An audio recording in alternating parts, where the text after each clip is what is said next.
La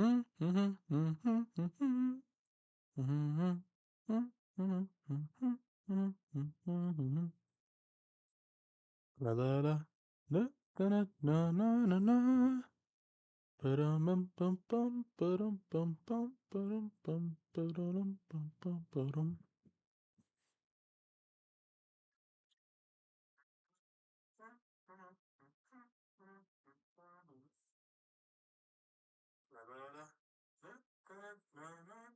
All right, doesn't sound as bad as I thought on YouTube. That's good. That's a positive. Now Twitch. What does it say on Twitch? Raw. All right, we're good. Hello, everyone. Welcome back to Mikadelic. This is my second stream. Excuse me, I'm a little tired. I'm not used to watching the entirety of Raw. I mean, some days I will, some days I won't. It really depends on how I'm feeling that day. But I hope everyone's doing well. I hope everyone's doing good. Uh, okay, we're in single. We're single. All right, all right, all right, all right. So, I don't think anyone's watching right now since I just started. However, do you see that code? Hold on. So I position it right there. So a while back, before I really settled with just the hobby of content creation, I reached out to a few companies. I did, and I'm like, hey, would you happen to have codes that I could give out to people to spread about your company? And this company out of Hawaii, right here, Grenades Gum, they sent me a Hail Mary and a half. They actually gave me one when I had 30 subscribers on YouTube. Shout out to Grenades Gum. And if you use code MikeyO at grenadesgum.com, you can get 10% off. That's five. No, no, no. 10% off. That's what I'm talking about. So please feel free to go to grenadesgum.com. They have a super powerful selection of gum, most of them extremely strong and potent. My favorite's probably the Uber Mint. Actually, let me see. Do I have any in here? I do. Sorry if that's not showing up well on the mic. Yes, perfect. Super Uber Mint. Look at that. Let me get that right up into the camera for you. That's a 10. And you know what? For the love of the game, I'm going to take some right now. Now, let it be known, this is not your average gum. This will open up your sinuses, open up your nasal passages, anything. And it's strong. I wouldn't recommend this, but it's strong enough to where someone will not notice if you brush your teeth or not. It really is that strong. Oh my god. And this is a super uber mint flavor. I feel it on my nose, the back of my throat. Oh my god. Whew. And I still chew this daily just because they sent me a sampler pack. Man, that's potent. It's like icy hot, but in the best way possible. I'm telling you, like you can breathe, like it's cool to breathe. It's like you're inhaling ice, but in the most refreshing way possible. You'll probably see my eyes tweaking out right now. Wow. It shocks me every time. It's good. Whew, even breathing in, just pure ice. Anyway, like I said, shout out to Grenades Gum. Use code MikeyO, 10% off on their website. And let's get right into the review. So, depending, should I try to make this shorter than SmackDown? I mean, it's an hour longer, so it was a lot more notes to take, but I'll do all the same, but I'll try to speed it up a little bit. So, show kicks off with Liv Morgan, and in brackets I put looking fine as ever. I mean, it's Liv Morgan. I mean, like let's be honest, she what a bombshell. Beautiful. So she makes her way to the ring. She gets the mic and she officially says, "Welcome to the Liv Morgan Revenge Tour." Liv claims she's told everyone what she was going to do and then did it. Liv claims she had had her sweet revenge. She claims she is the one to permanently put an end to Rhea Ripley. She claims to put Becky Lynch into an early retirement. Crazy considering she's not even on the active roster. I don't. Well, she is, but she's not signed. And of course, the cherry on top for her was kissing Dominic, which is like what? And don't get me wrong, she did say she was going to take everything from him, everything from her, I should say. I mean, she's that strong. I mean, goddamn. But she said the cherry on top was going to be taking Dominic from Rhea Ripley. Wow, that's pettiest on a whole nother level. So Dominic decides to come out and say he does not know what game Liv Morgan is playing. But of course, as usual, he's slammed with booze.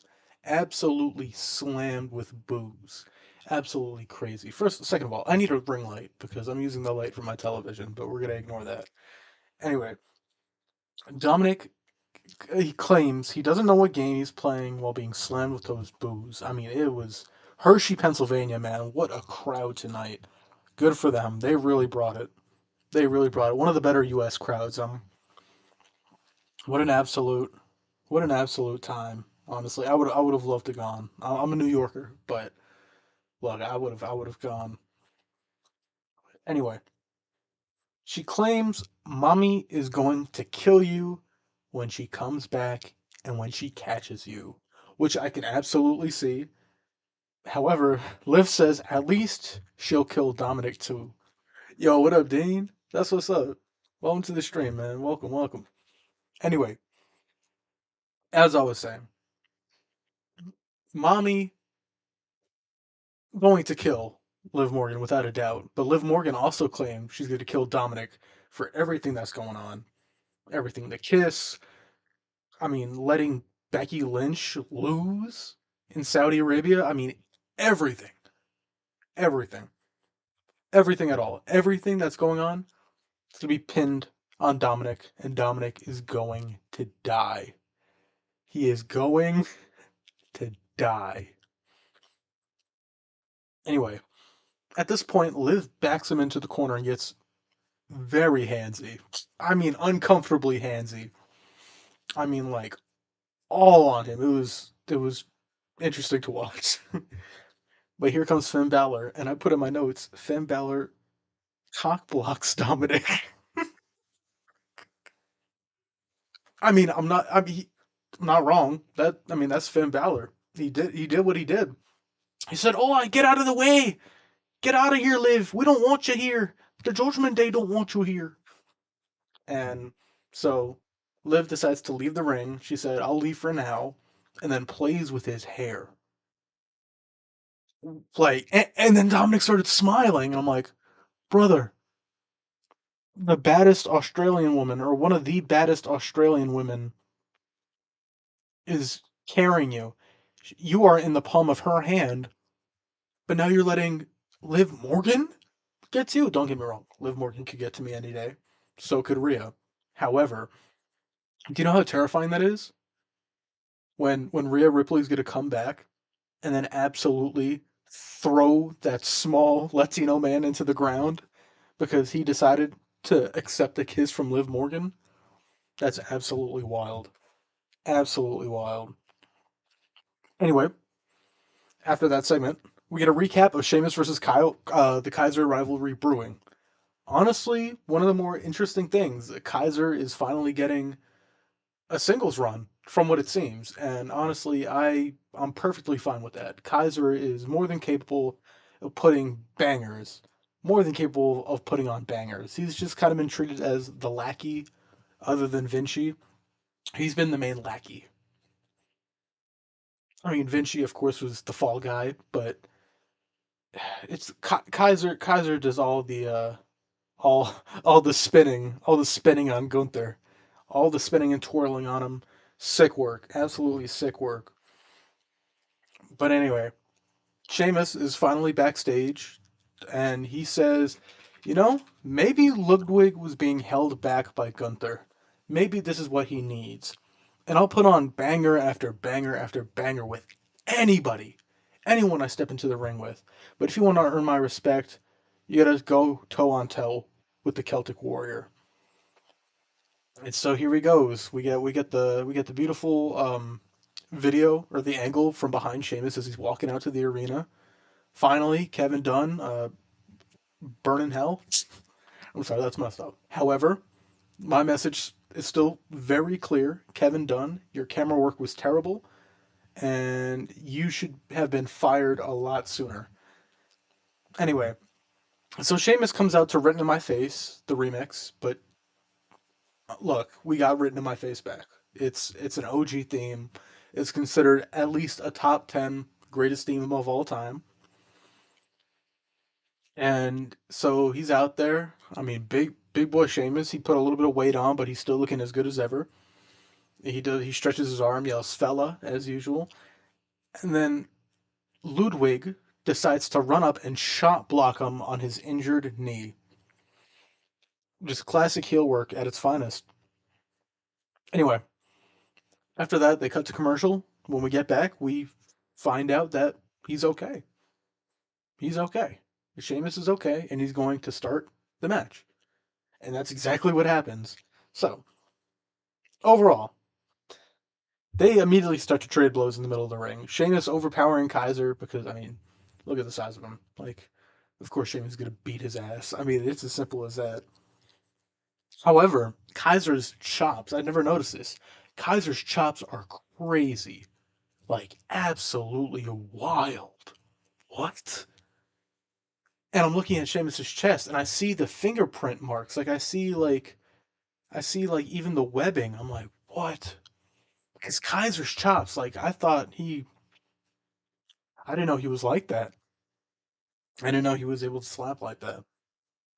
So Sheamus's chest is beat red within 5 minutes, as would mine be. I'm pale as a ghost, but Sheamus is a whole different level of white in general. And so overall, Kaiser keeps the pressure on early, and then eventually, when Sheamus gets Ludwig to ringside, he kicks the absolute crap out of him. I mean, really, just like a backstreet like ass whooping, just constant kicks, absolutely crazy. I wouldn't want to take that, even if it's scripted. That just seemed painful. I mean, it's pretty cut and dry. It just seems so painful. I don't see why. Well, I mean, I understand breaking into the business. You gotta pay your dues, but getting hit like that makes my skin crawl. Oh my goodness. Anyway, Sheamus manhandles Kaiser on the outside, and as Kaiser recuperates, he hits a running drop kick to the steps to Sheamus's bad knee. He drop kicks Sheamus's knee against the steel steps, which is already injured, and Sheamus is selling it like it's nobody's business. And I'm glad he does because wow, he made it look painful. He really did. He really did make it look awful. I mean, like, look, and they mentioned this now. 15 years, his body's already breaking down. He's been in this business for 15 years. His body's gonna break down on him. Plain and simple. So after that, we go to commercial, and all of a sudden, Kaiser has Sheamus in the position of the beats of the bottom room, and he's about to actually start it, but he gets countered by Sheamus hitting a rope stunner. Sheamus gets him in the stunner position and then snaps Kaiser's head down into the ropes. Nasty work. Very nasty work. It looks great. It looks absolutely great and it looks vicious. So, anyway, Kaiser tries to recuperate and come back, but he gets slammed with a running power slam by Sheamus. Sheamus has been doing that move for a long time. It always looks great. I mean, it's a staple. And but anyway, Sheamus is going to go for the Celtic Cross, but gets backed into the corner, and Ludwig he does something with Sheamus's leg. He positions his leg on the first rope, no, on the second rope, puts his leg up there, and then almost like with the help of the ropes, he like almost springboards and then smashes his knee down into the mat, so where Sheamus's leg is like really messed up. And the ref was gonna call the match off because Sheamus's knees at this point are absolutely shot. He's taking a beating. And Sheamus says, "No, let's like come at me, bitch." He said that, and Kaiser's like, "What?" Like he can't believe it. He can't believe he's still able to like continue the match. So ref asks Sheamus, "Do you want to end the match?" Sheamus says, "No." Simple as that. So Kaiser begins to wail on Sheamus in the corner after facing his fears of this giant Irishman taking a beating and still kicking. Anyway, Sheamus makes a comeback. He starts hitting a flurry of moves, bringing him back down, up and at him, slamming him down. Classic stuff. Just classic Sheamus comeback. Kaiser eats a huge knee. Sheamus has been hitting that knee for the last few years now. It looks absolutely sick. I like it more than Seth Rollins' knee when he was doing it, but that's just me. But man, because it seems like there's so much impact on it. So much impact. So anyway, Sheamus goes for the bro kick. It gets countered. Sheamus counters the counter and hits Kaiser with the 10 counter and the 10 beats of the battle ram. At this point, I realized, okay, this Hershey crowd is absolutely insane. What a crowd, man. What a crowd. I mean, there's no denying how great the crowd was tonight. Absolutely great. Anyway, Kaiser kicks Sheamus' knee out on the top rope because Sheamus was about to was actually about to power bomb him or superplex him. I forgot. It was a good match. Not super. I don't want to say forgettable, but it was a good match. It was a good match because it was a banger. But I just can't remember at the moment in time. However, Kaiser kicks Sheamus' knee out from the top rope. Sheamus slips on the ground, and then Kaiser rolls him up. One, two, three, and that's it. That's all she wrote for the match. Kaiser gets a huge win in his singles career. He just beat a former WWE champion, former World Heavyweight champion, former tag team. Look, Sheamus has done it all, and if you get a win over him, honestly, you're anointed as a good singles competitor. Like he went over Sheamus. Absolutely crazy. So anyway, as Kaiser's leaving the ring, we get the Uncle Howdy or supposed Uncle Howdy QR code. It flashes on the screen, then it backs out as per usual, and I'll get into that a little bit later. Anyway, backstage we have Ilya talking to Ricochet. Ricochet says he's okay for the match at Clash at the Castle against Ilya versus Breaker, and as a matter of fact, he's ready for his match. Or he was ready for his match against Braun Breaker that night. And so anyway, he daps up Ilya as clean as usual, like super clean dap up from Ilya and Ricochet. I love it, man. Anyway, on to the next match. Dragon Lee is back on Raw, and I couldn't be happier. Welcome back, Dragon Lee. I'm glad that the live event circuit was doing well for you. However, I'm glad you're back on our TV screens because Dragon Lee is awesome. And Dragon Lee versus Finn Balor too. Banger, absolute banger. And so anyway, we get a promo package from Dragon Lee to reintroduce him. That's what I love about the new Paul Levesque era. They're not afraid to rewind it and show who the young talent who they are in a small but informative promo package. Dragon Lee looks absolutely phenomenal. Anyway, match starts off with arm drags from Finn Balor and Dragon Lee, just going back and forth, back and forth, back and forth. I'm like, how long are they going to do this for? It lasted a good 30 seconds, but it was good. It was good. I can't complain.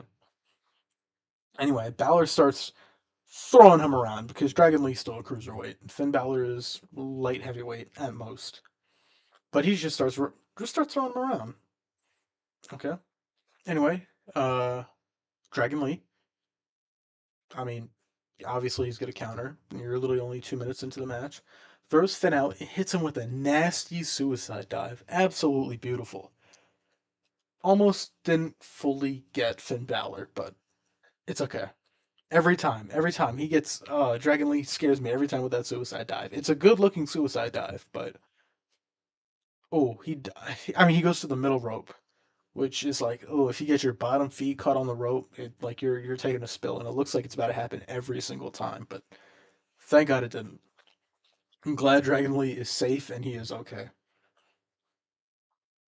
Anyway, after the commercial break, Finn Balor is back in control. Apparently, commentary said JD McDonough was just like constantly distracting Dragon Lee.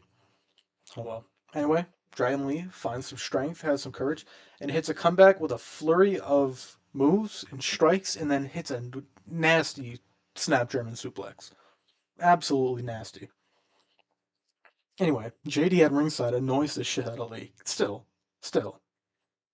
And anyway, Finn Balor off the ropes gets caught into Dragon Lee's power bomb, which is absolutely a thing of beauty. It really is. You really have to see it for yourself because that power bomb from such a small guy looks vicious.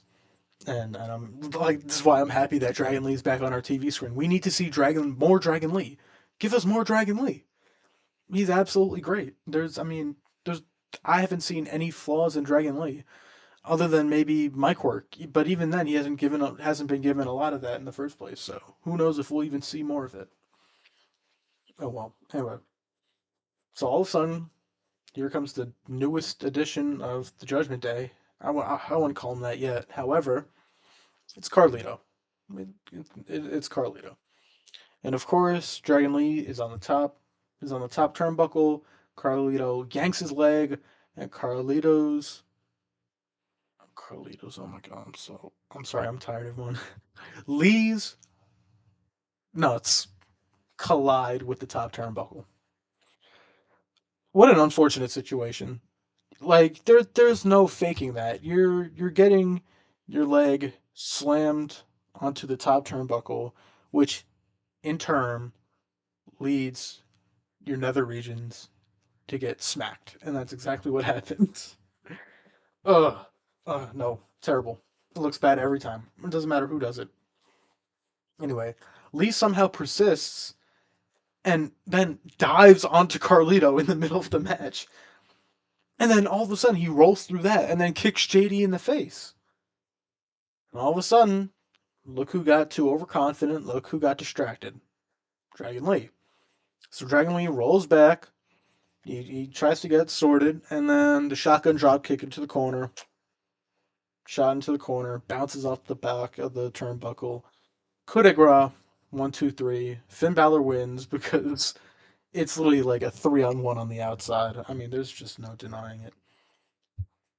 Anyway, so the Judgment Day start beating on Dragon Lee for whatever reason. Who comes to save him? Braun Strowman and Rey Mysterio. I mean, I understand Rey Mysterio and Braun Strowman. I'm getting big flashbacks to the Big Little Show. What was that? Rey Mysterio and Big Show. Crazy. I just seeing the giant and then like the luchador wrestler, the small luchador, absolutely crazy.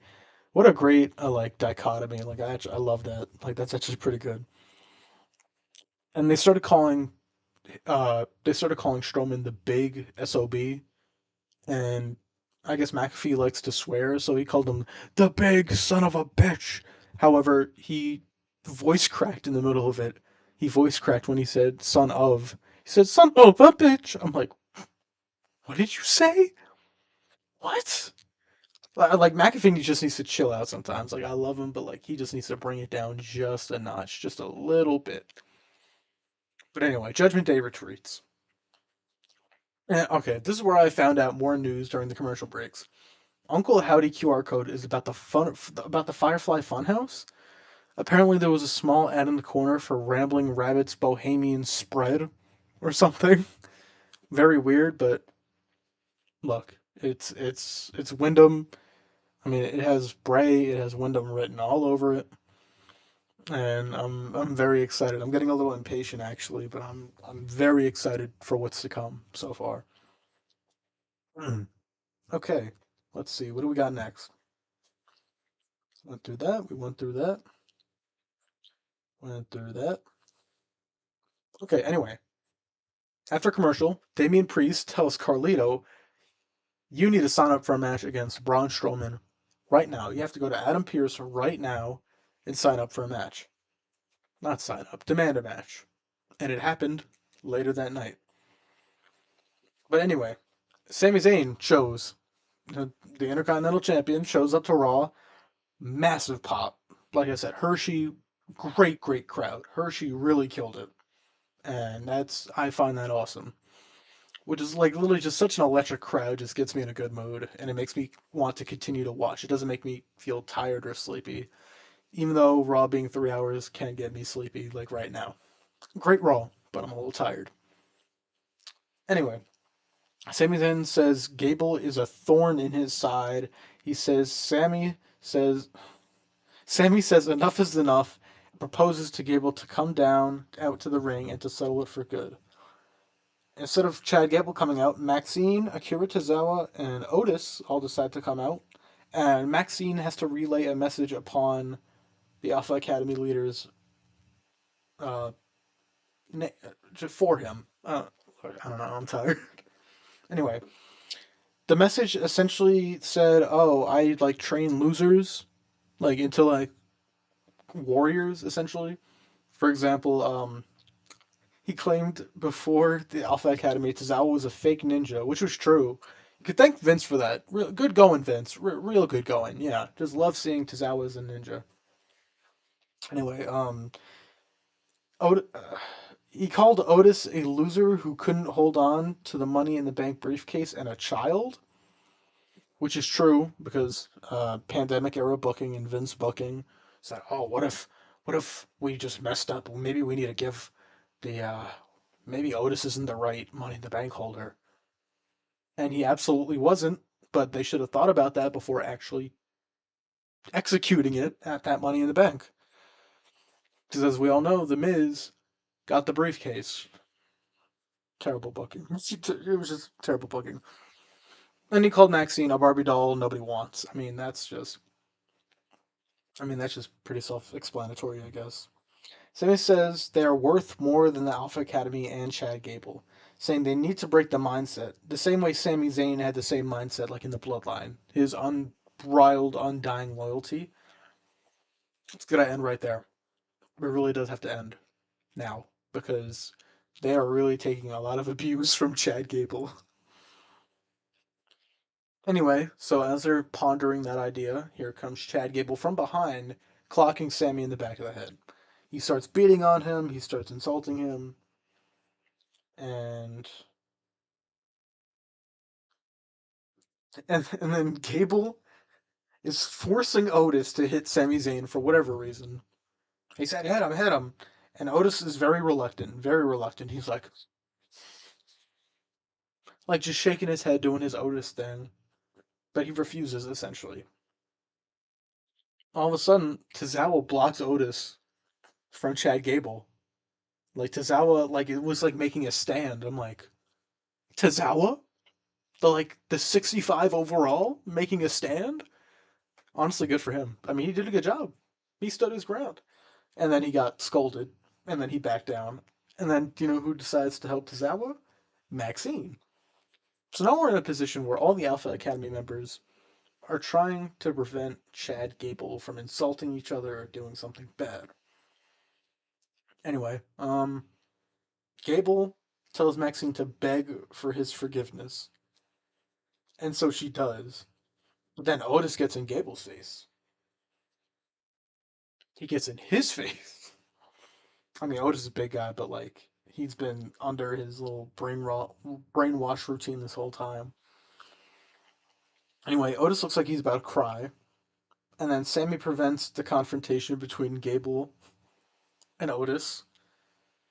And so while they're having it out, Otis decides to while Sammy beats down Chad, Otis decides to hit Sammy with the world's strongest slam. I guess to just end the confrontation for good, because oh my lord, he laid Sami Zayn out.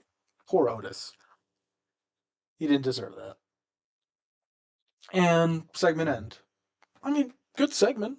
I can't complain. They're setting up for Clash at the Castle, and I couldn't be happier. I'm ready. I'm ready to see Gable do something. Gable to get one on one for a title. So as we're backstage, Braun Breaker looks at Sami Zayn down on the ground, and he said he'd snap him in half. If Braun Breaker had his hands on Sami Zayn, he would snap him in half. That's what he says to Pierce. Braun Breaker says he's going to teach Pierce a lesson by dismantling Ricochet, who's already injured.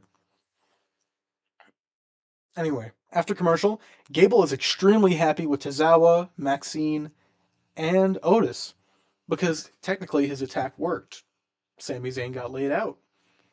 And in the little strategic mind of Chad Gable, he's won, which is stupid. However, look, he got it done. So he kisses Otis on the cheek. He thanks Tozawa. He thanks Maxine, and then he moves on. He's he's delusional. I don't know. Anyway, we're getting Breaker versus Ricochet.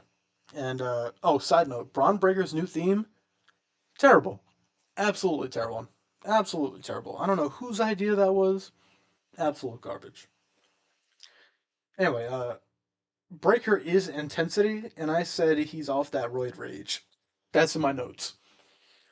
Look, he looks like he has CTE. That's like he acts like he has CTE. That's all I'm gonna say. The whole right, yeah, like oh that screams Antonio Brown, but it's okay. Okay, so Ricochet, the match moves, and Ricochet actually starts winning.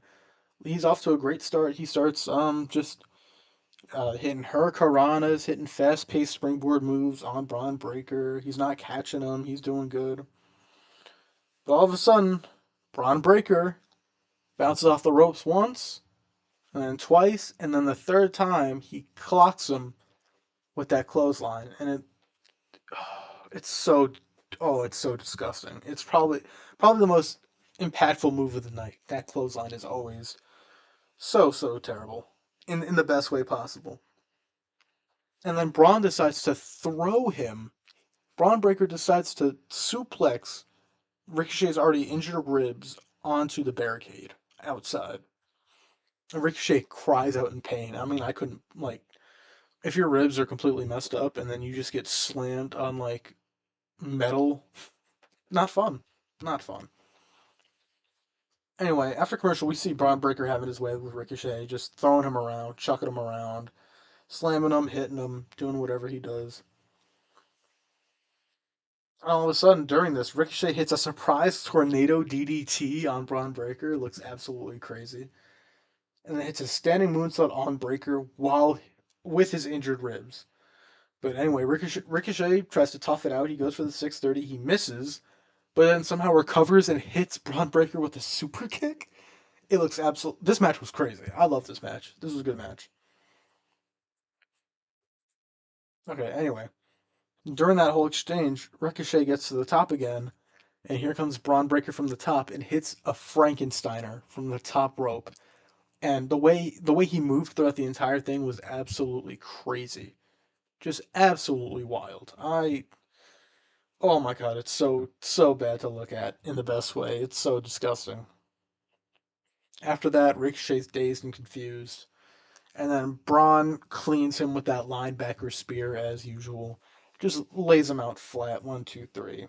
I mean, there was nothing stopping that. And you see Samantha Irvin pouting and sad. I'm like, yeah, your fiance just got fucked up. I mean, like honestly, like how would you want her to react? Like she just saw her fiance get cut in half, and then Braun continues to beat down on him. Like what? And all of a sudden, all the officials run out and because he was about to cave in Ricochet's head in with steel steps, and then Ilya Dragunov with the save, man, legend. He hits him with one good forearm and drives him away. Beautiful.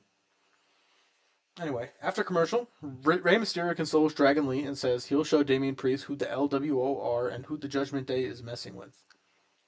hmm Okay, now this is where things get blurry because I was, in my opinion, the worst match of the night. I'm sorry. Look, Natalia still has grabs. She just doesn't show it on television. Natalia versus Kiana James. Mid, mid. Uh, like pretty athletic and good. Like not bad in the beginning, but then I don't know. Natalia was hitting mean German suplexes, like heavy ones.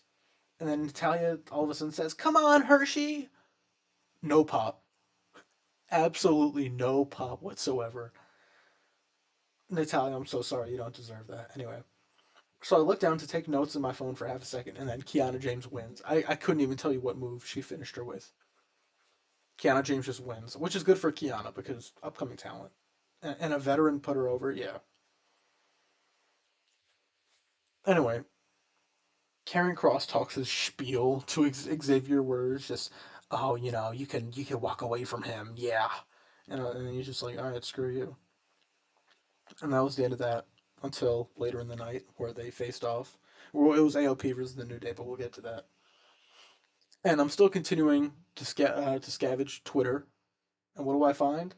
The Nightbird song, like the Uncle Howdy song, apparently very distorted. It started off just the regular version of that old song Nightbird, but in the last few weeks, it's become even distorted, even harder. The screen's glitching out harder. We're seeing more red in there. It's the audio itself is distorting and glitching even harder than before, and I'm so excited. Oh my god, I popped. Okay, Natalia says backstage something has to change. Probably Natalia heel turn. Probably with Sonya Deville, most definitely. And then Sonya Deville goes and decides to talk to Shayna and Starks, and they're like, Sonya, we hate you. Go away. Like, we're so dead serious. We hate you. We genuinely hate you with every fiber of our being. Go away. So she's like, oh, okay. And then we go to commercial, and then when we come back, it's Carlito versus Strowman. This was the worst match of the night. And no hate towards Strowman or Carlito, but it's just a squash match. Carlito gets squashed. That's all I gotta say. Like, absolutely, just absolutely terrible. And then he clears out the Judgment Day on the outside, except Damian Priest, middle of the match, and Strowman pins Carlito 1, 2, 3, and that's it. That's all she wrote. Why am I so? I'm sorry, folks. It's allergy season. Anyway, so Carlito gets squashed, but after that, they all decide to jump Braun Strowman in the ring, and then Dominic tries to hit Strowman with a chair, and then Strowman punches it out of his hands. Absolutely terrifying. Absolutely terrifying. A grown man just punched a chair out of your hand with one fist. So here comes Strowman chasing after Dominic, and who's there to stop Strowman? Liv Morgan. She stands in his way. He's like, oh, what are you doing? You gotta move. Move, little girl. But anyway, they jump Strowman. JD hits him with the chair multiple times, and Strowman is beat down. Liv Morgan, once again, saves Dominic. Or weirdly connected to Dominic in a weird way. I don't know why. She gets uncomfortably close to him again, and then once again, Finn Balor cock blocks him. I need to stop putting that in my notes, but he did. He said, oi! He said, beat it! And so he beat it. Okay, so in the background, when we see Jade Cargill and Bianca Belair um, begin to make their entrance, we see Chad Gable talking to the Creed brothers, which we're going to see the split up of the Alpha Academy, or we're going to see new members of the Alpha Academy come in and the old other ones get kicked out. Only way this is going. Only way. Anyway, then when we come back, Jade Cargill and Bianca make their entrance. Jade Cargill has so much aura. The entrance, the muscles. I mean, it's all there. It's all there. There's no denying it. Anyway, while making their entrance, Baszler and Starks they just come out yapping and they demand title match. And then Adam Pearce is like, "Okay, cool, we'll do it." All right, I'm gonna speed run through this. Anyway, let's get right into it. Like I said, impromptu title match. Belair hits Belair hits Zoe with a mean spear. Jade Cargill and Bianca Belair out muscling Shayna and Zoe.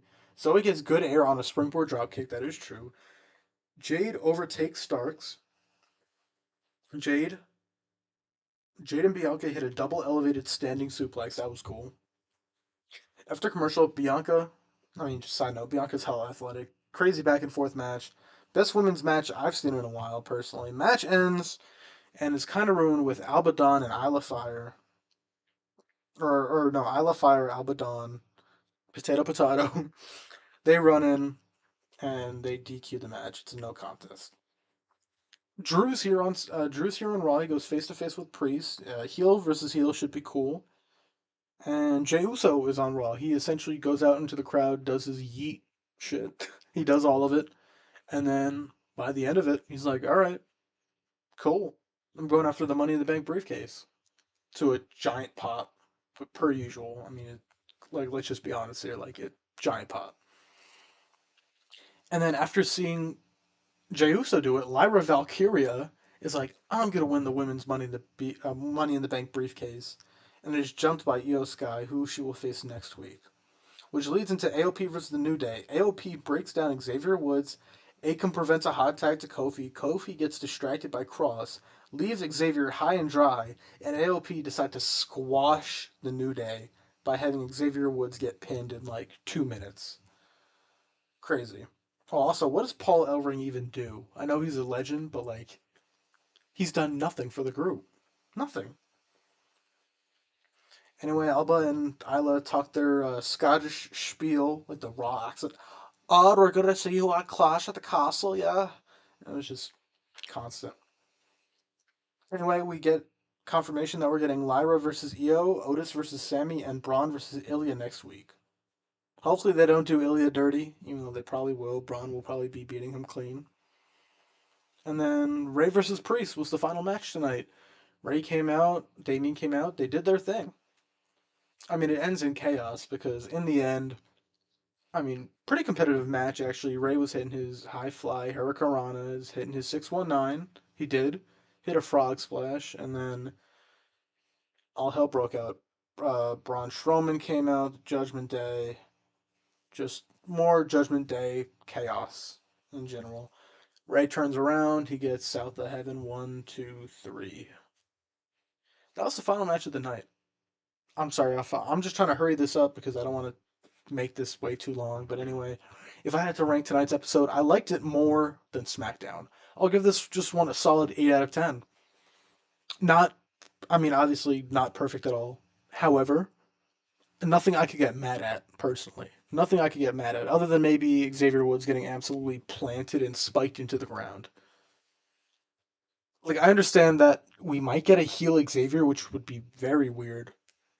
Anyway, um, very weird. But like I said, if I had to rate tonight's show, 8 out of 10, pretty good. I'll rank it pretty good because that's what it was. It was a pretty good episode of Raw. Um, I'm sorry if I'm tired. I did not drink as much caffeine as I usually do today, and that's all she wrote. Honestly, I mean, a lot of commercials. I mean, they kind of fried my brain. I took a lot of notes. That kind of hurt my head as well. I just speed ran the last three matches within like 2 minutes. Sorry about that, but that was really it for Raw. Not bad. I mean, just not bad at all. Obviously, things can still be worked on, but that goes with any product. Tomorrow I should cover NXT.